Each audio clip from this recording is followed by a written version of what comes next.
Hey everyone, welcome back to the Extra Mile. I'm Caleb Spear along with G5. the G5. And we just want to give you a friendly reminder to subscribe, like, and comment wherever you can. Share if you're on Facebook, comment if you're watching on Facebook or if you see our link. And if you're watching on YouTube, hit that button, subscribe. It helps us out and helps the algorithms out. It also has worked for those who have subscribed, and we want to thank you if you have subscribed, because if you now watch on YouTube and you type us in the search bar, the Extra Mile Podcast, just like that, the Extra Mile Podcast, we will come up when you hit search. Right up there at the top? Right up there at the top. Nice. Yep, it might be the second or third, but it's right there. You can't miss the logo, and we appreciate you guys. Yeah, that'll help you guys out. You'll get notified to hear all the new episodes. On a piece of information for this specific episode, we apologize. The camera stopped recording midway, but the audio was recorded, and it was just, we thought the content was too good and genuine to re-record. You can still listen to it here in just a second. We'll have the audio only here. We apologize for that. But the conversation is very important, as we're going to talk about the sanctity of life when it comes to a biblical perspective on that, especially when it comes to the topic of abortion. Absolutely. Enjoy. Bye.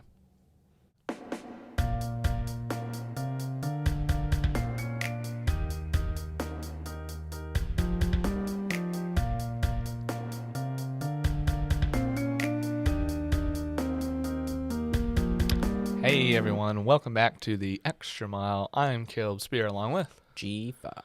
the G5.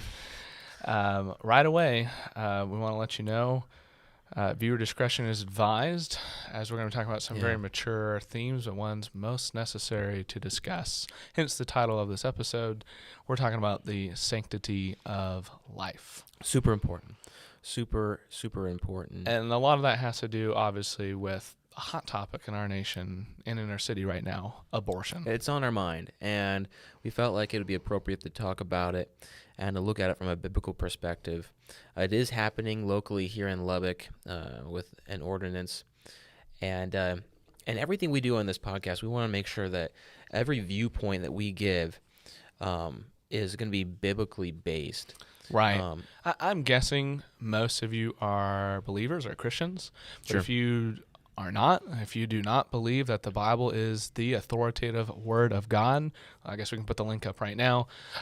We did a podcast with a professor, Tommy Peeler, a preacher, evangelist, really good. And go look into that yourself. Great Bible scholar. Yeah.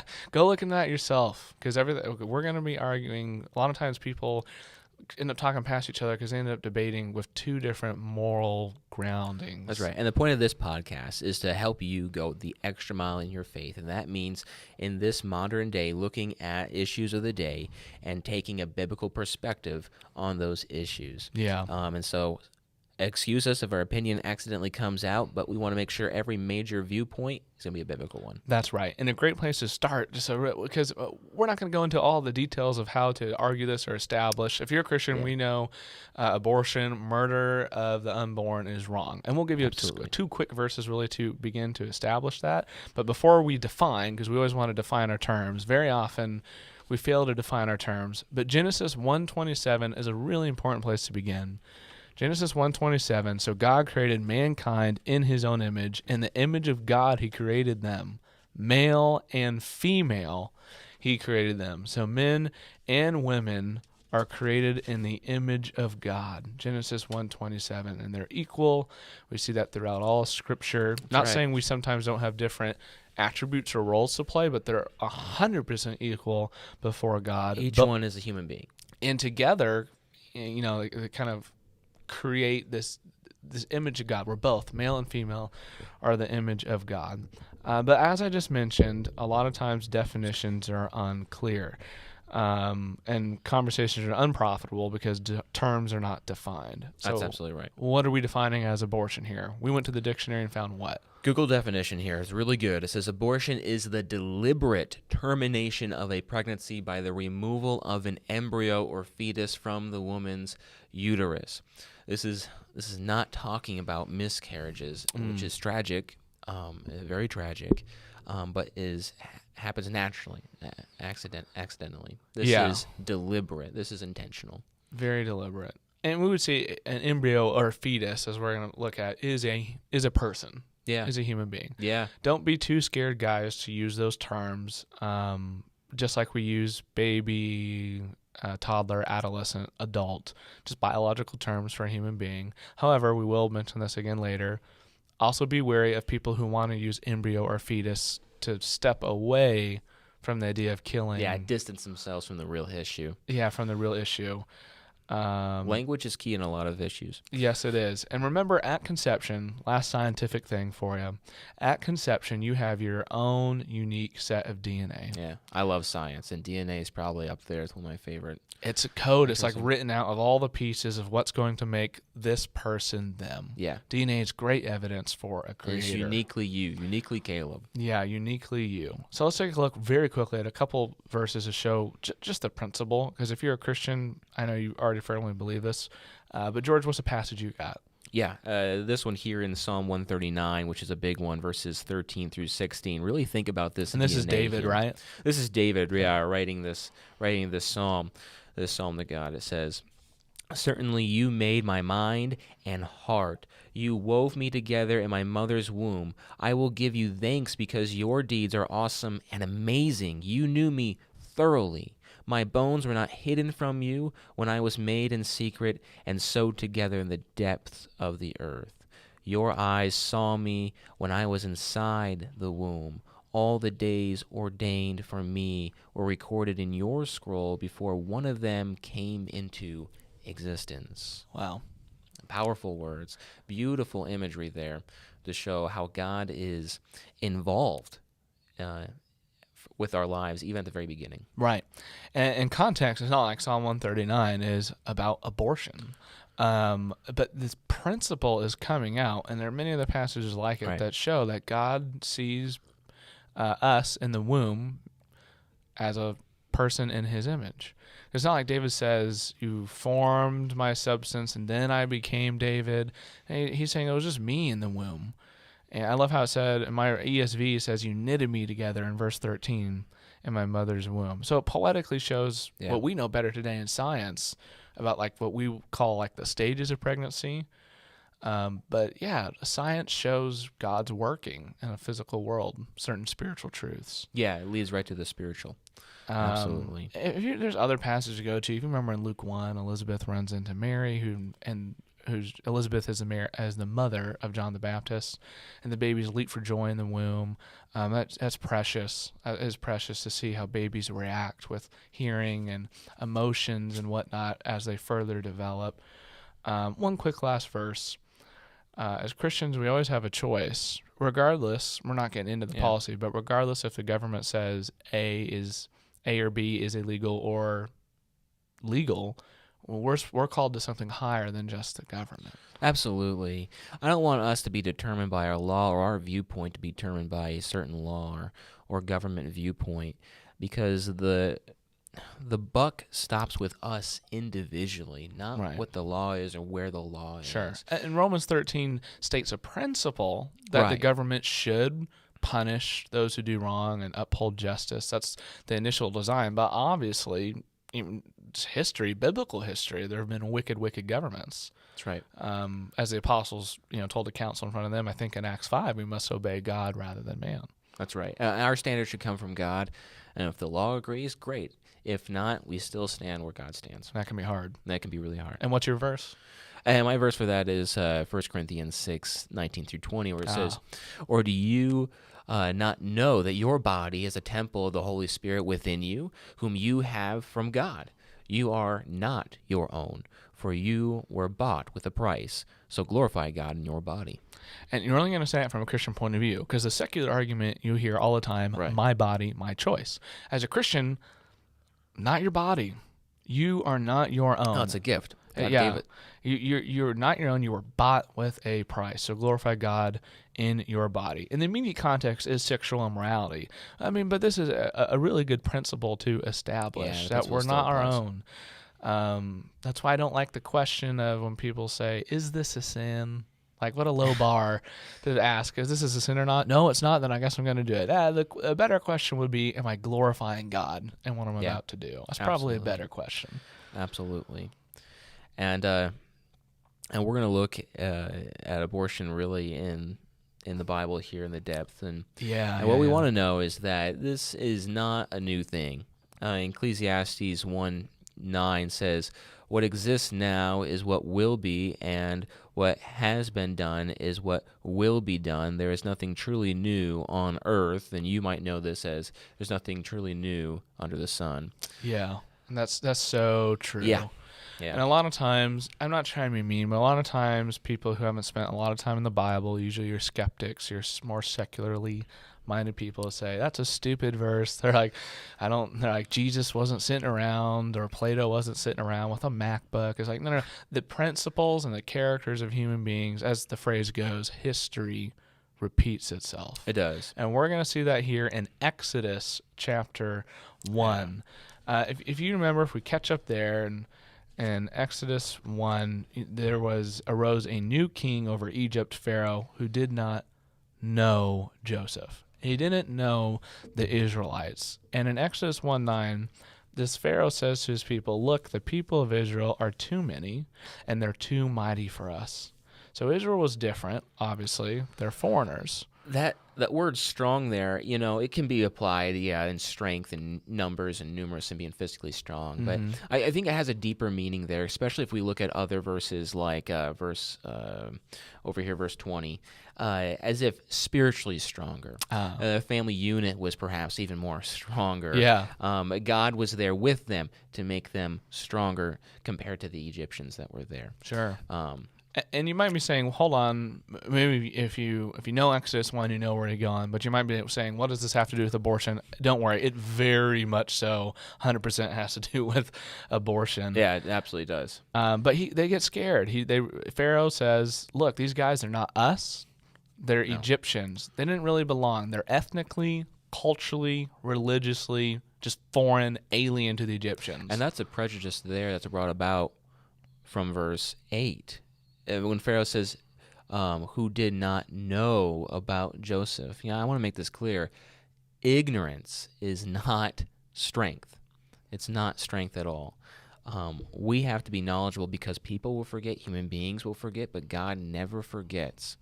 And we need to make sure that we're aligned with what God is saying here. That's a really good side point, because even if we're trying, as we should be, to obey God and follow His word closely, a lot of times we do this in religion with denominations. We do this politically, where we end up making a poor argument for what the other person, a straw man of what the other person is not saying, so we can feel better. And we also don't know them, and it's very easy to demonize someone you don't have a personal relationship with.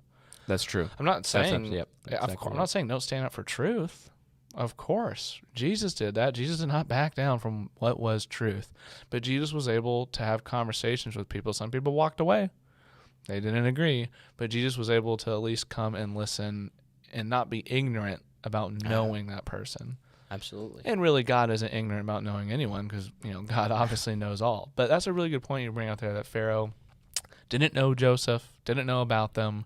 And so when someone's different, especially nothing new under the sun, naturally we're nervous and unsettled. Fear drove them to this prejudice. Fear drives them. And we look at Exodus 1. First of all, the Egyptians obviously enslaved the Israelites. You see that in verses 1 through 12, but they set taskmasters over them with heavy burdens, and they had to build cities for Pharaoh. But the more the Israelites, the more they were oppressed, the more they multiplied, and they spread abroad. And the Egyptians were in dread of the people of Israel. So step 1 didn't work, oppressing them, enslaving them. George, read Exodus 1:13 through 14. Here's their answer to step 1 not working. It says, "And they made the Israelites serve rigorously. They made their lives bitter by hard service with mortar and bricks, and by all kinds of service in the fields. Every kind of service the Israelites were required to give was rigorous." Yeah, rigorous, good word. ESV says ruthless. So they intensified the slavery. They intensified the oppression. And that wasn't sufficient enough either. If you read Exodus 1, now verses 15 and 16, they turn it up to the next level. And here's where abortion, for our purposes, comes into play. But it very much so has to do with what we just read. Verses 15 and 16? Yeah. It says, The king of Egypt said to the Hebrew midwives, one of whom was named Shiphrah, Yeah, Shifra. and the other Puah, when you assist the Hebrew women in childbirth, observe at the delivery. If it is a son, kill him. But if it is a daughter, she may live. But the midwives feared God and did not do what the king of Egypt had told them. They let the boys live. Wow. That would be hard to do. So step 1 was oppress them. Step 2, oppress them harder. Step 3 was that's not going to work. Pharaoh commands the midwives, kill the baby boys at birth. Yeah. It's very subtle, like abortion is today. Yeah, it's very subtle. The aim was to emasculate the people, take away their strength, take away the men. No one can master the nation. And it doesn't work because people had loyalty to God over the government. Absolutely. They had loyalty to God over the government. So the king, this was subtle, as you pointed out. Let them do it subtly, right? So from, hidden infanticide to public infanticide, here we go. Step 4 is Exodus 1:22. We're going to see here not just the midwives, but Pharaoh's going to say, let's just get everyone involved with killing the baby males. It elevates. Yeah. Then Pharaoh commanded all his people, all sons that are born you must throw into the river, but all daughters you may let live. And evidently it didn't work because God had a plan. Because 80 years later, and reading Exodus 12:37, there was roughly 600,000 men in Israel. Right. But let's recap this. Did you catch what just happened, right?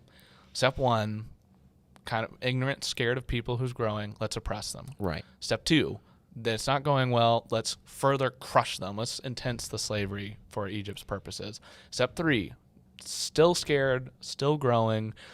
They're not like us.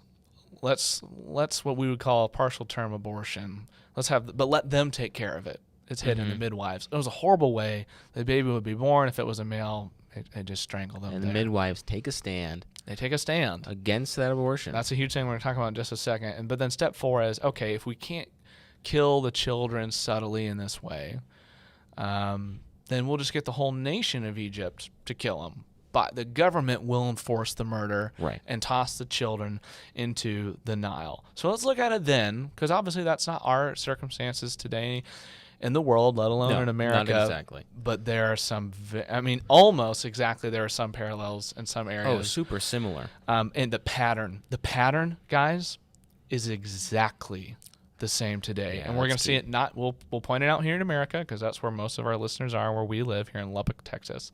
It's in other places too in the world. Right. But number 1 I want to point out is that subtle murder of the unborn, infanticide, that's that idea, preceded or came before open murder of the unborn. Now, would you say we have subtle infanticide today? Yeah. Yeah. I'd say so. And I think abortion is very much so subtle child killing. That's why we pointed out early on, nothing wrong with using the medical terms embryo or fetus, as long as we both recognize that's a human, just the same as an adolescent or a toddler is. But when people try to get away from the grisly reality of that conversation, that's hidden child killing because they're not even recognizing it as child killing. That's the debate today. Is abortion the murder of a human being? And if we're not on the same moral grounds, like I said, they're going to have 2 different definitions, huge problem, but it's subtle, hidden child killing. Right. And that's what Pharaoh had with the midwives. Take care of it quietly amongst yourselves. Not a one-for-one, just an analogy, but it was a cloak for evil, most certainly. I think the second thing is that the killing of the children was selective. Oh, that's true. Yeah, it was. In this case, it was kill the boys. Again, not one for one, just an analogy. But there's nothing new under the sun, right? This sort of thing happens today. We'll talk about that in just a minute. Yeah, it does. And then number 3, the subtle murder of the unborn was ethnically specific. Yeah. The Hebrews. Anti-Semitic for sure. Yeah. This what we would term what they were doing was partial birth abortion, which, by the way, is happening today, like New York, where they talk about we'll take the kid out, set it in a comfortable place, and then the mom can decide if they want to keep the child or not. That's what's happening in Exodus 1. Pharaoh, through these steps, really, this progress created this system that was... There is a huge system here. That was pointed, with the help of abortion, at certain sexes and races. Yes, for sure. Because that's what the ethnic cleansing is happening here. Right. And we'd be silly to say that doesn't happen. World War II did not happen that long ago, less than 100 years ago. Yep. And the Holocaust, huge deal, mostly the Jewish people, 6 million ethnically targeted. It wasn't just them. The Japanese, Koreans, Indonesians, Filipinos, Chinese, Indian, whoever, it was an ethnic cleansing. That's right. And, of course, why would racism not be a thing in a fallen world without God? If it gives me a plus to belittle you and I can control you, sure, thank you very much. I'll take that and I'm going to do that.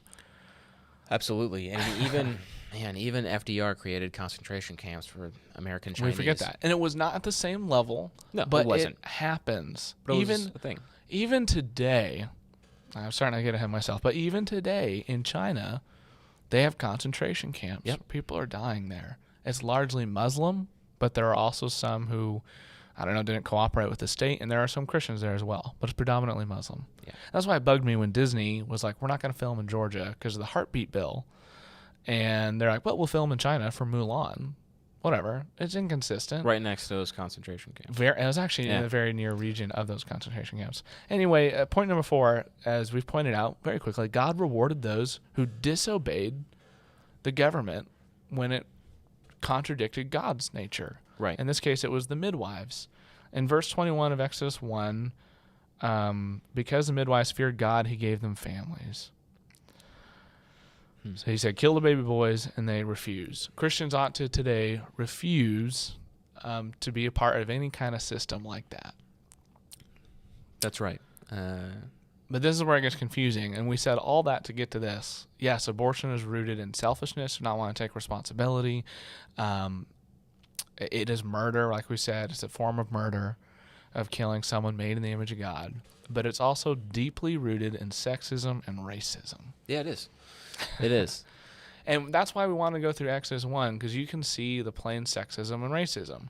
You can. Boys, sexism, racism was don't like the Jewish people. Pretty clear. And the pattern escalated. And there was a fear there because they were different. A fear because they were different. Now, I don't know if abortion with sexism today is a thing. The feminist movement might have some sexism pieces with it. Our past has been toward women in many ways. But when it comes to specifically abortion, I think we've seen that in recent history with countries like India and China. China, for sure, yeah, where they target, the female babies because the male babies, a male stays with the household, gives honor to the household, but if you have a female, they usually go to the husband in the husband's household. And so China, for example, while they do limit the amount of children that a couple has, also for some of their history was targeting women for abortion. I think China recently uplifted the one-child policy. It might be 2 now. I don't know. But even today, for circumstances like those concentration camps, or back then, I think still today, if you had too many kids and you wanted to keep the kid and it was found out by the government, there would be a forced abortion. That is happening today. And with them, it was baby boys in Exodus 1 with Pharaoh. And in China and in India, as you pointed out, it was the other way around, still sexism toward the girls. Still sexism. Yep. Selfish. Oh, she's not going to give me much in our culture. Toss you aside, literally. So that's happening now, and it's happened in the recent decades. Absolutely. Right now. And, of course, racism. Yeah. You're like, okay, this is where it's going to come back here to America. Recall Proverbs 18 for any situation. I'd forget the verse, and I'm paraphrasing, so Caleb's version. But in Proverbs 18, I believe, states something like, look, a fool answers the matter before they hear it. Mm-hmm. So even if we know someone's wrong, we need to hear their point of view and whatnot. And I'm just saying, yes, abortion has to do with racism in America today. It does. Planned Parenthood's usually what we think of, right, when it comes to abortion. And these are those type of facts that kind of show that. Planned Parenthood is the largest abortion provider in America, and it's not even close. There are other ones that provide it, but that's That's the moneymaker for Planned Parenthood. George, you probably are. Are you familiar with Margaret Sanger? Oh, yeah. Yeah. What do you know about Margaret Sanger? Real sicko. Yeah. Up there with Woodrow Wilson. So what do you know about Margaret Sanger, man? Not only did she start Planned Parenthood, but she started Planned Parenthood with a goal, a specific goal in mind, to control birth in a way that is totally unbiblical and racist. Yeah. And she created within, America, this system that was definitely geared more towards one race. You have some quotes, right? Yeah. Margaret Sanger, most certainly, as you're saying, was a racist. It took till 2020 when you and I were doing the research to find that Planned Parenthood and other people in more progressive political worlds were finally separating from Margaret Sanger due to the recent events and climates in America when it comes to the Black Lives Matter movement. They're like, maybe we shouldn't be so close to Margaret Sanger, who's the founder of Planned Parenthood. Okay, get this. And promoting birth control, nothing wrong with birth control by itself, but she advanced controversial projects such as the Negro Project, which was written of in her autobiography. And she also, in that autobiography, she talked about speaking at Ku Klux Klan groups and rallies. Wow. And advocated for eugenics approach to the breeding for the gradual suppression, elimination, and eventual distinction of defective stocks, those human weeds which threaten the blooming of the finest flowers of American civilization. And we're going to see, it's with racism and other things as well. But, you're like, okay, that's pretty bad, but does that have anything to do with today when it comes to abortion and racism today? The consequences still continue. Yeah. Listen to this. 2011, the CDC and prevention, we're familiar with the CDC for other purposes, but they released an abortion surveillance report. Okay, here's their report. Black women make up roughly 14% of the childbearing population. Okay? Yet, 36% of all abortions were obtained by black women. Wow. Black women have the highest ratio of any group in the country. So this is a decade old, so there's been more, or almost a decade old. There's been more abortions since then. But at the time of the study, there are 44 million abortions since the Roe v. Wade ruling in 1973. And of those 44 million abortions here in America, 19 million of the 44 million were black babies who were killed in the womb. That is almost half. Yeah, that's... And yet, at that time, African Americans made just under 13% of the population of the United States. That is wildly disproportionate to others, especially to white people. That's right. And now that it's become part of American politics, this is where that idea of, it being systemic comes into play here. Because get this, here's another one. A study in 2012 by Protecting Black Lives, get this.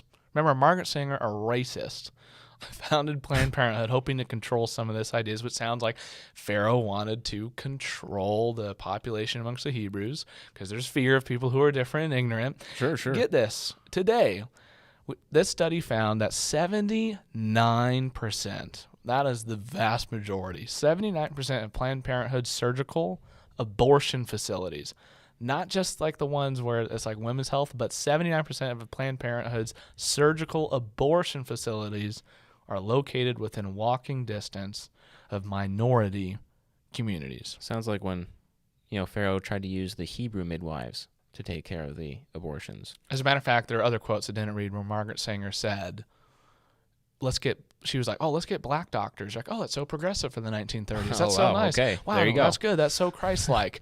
She wanted that so black people would be more comfortable and the abortions would continue so they could control that population. That's exactly what Pharaoh did. And today, nearly 80% of the Planned Parenthood surgical abortion facilities are within a walking distance of minority communities, people of color. And that's why today we still see people of color having way more abortions than white people. And there are other factors, which we'll talk about in a second too, when it comes to poverty and things of that nature. Sure, obviously, this is a sin issue. Racism is a sin, selfishness is a sin, abortion, murder is a sin, but it includes policies too, because human beings, sinners, make up groups, make up policies, such as did with Pharaoh. That didn't work. Step 1, step 2, step 3, step 4. And now you might be saying, well, are we at step 4? Because step 4 for Pharaoh was having the government, Egypt, throw the babies into the Nile. Well, I think we're pushing step 4 with not only do we see sexism and racism in abortion, but ableism. Ableism is discrimination and social prejudice against people with disabilities or people who are perceived to be disabled.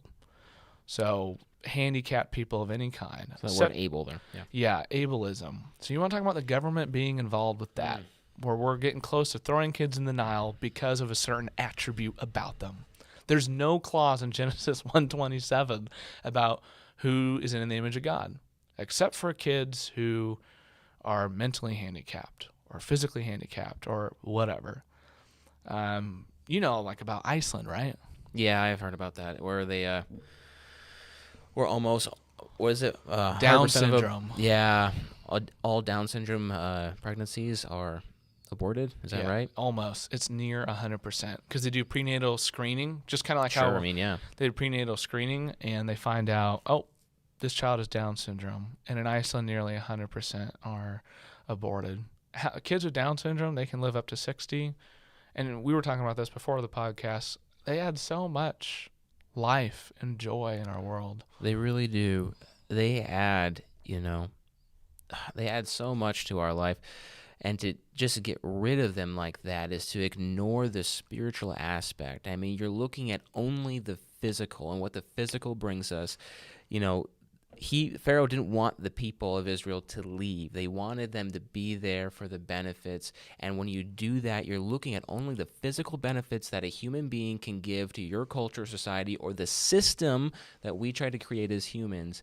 And what we lack is the spiritual aspect that God sees. And Down syndrome people are a beautiful picture of innocence and love that they give and the light that they shine on all of our lives. And they are most certainly created in the image of God. Yeah. And that's why it's sad. And this is what hits people who have more secular, godless mindsets. They still think or want to be moral, which is a good starting point, I guess. But we're talking on 2 different levels here. What you just pointed out was selection. We saw it with Pharaoh of the Hebrews. Right. We saw it like in India and China with girls. Here's more selection of you don't add anything to society. And it's not just Iceland.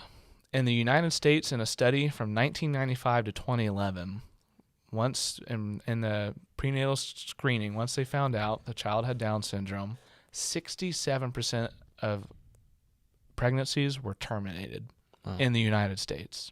67%.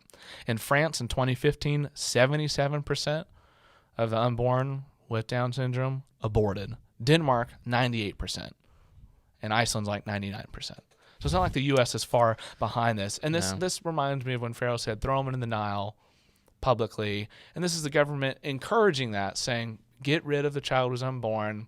They're only going to add hardship to you, financial costs, and add nothing to society. They're of no value to us. Kill them.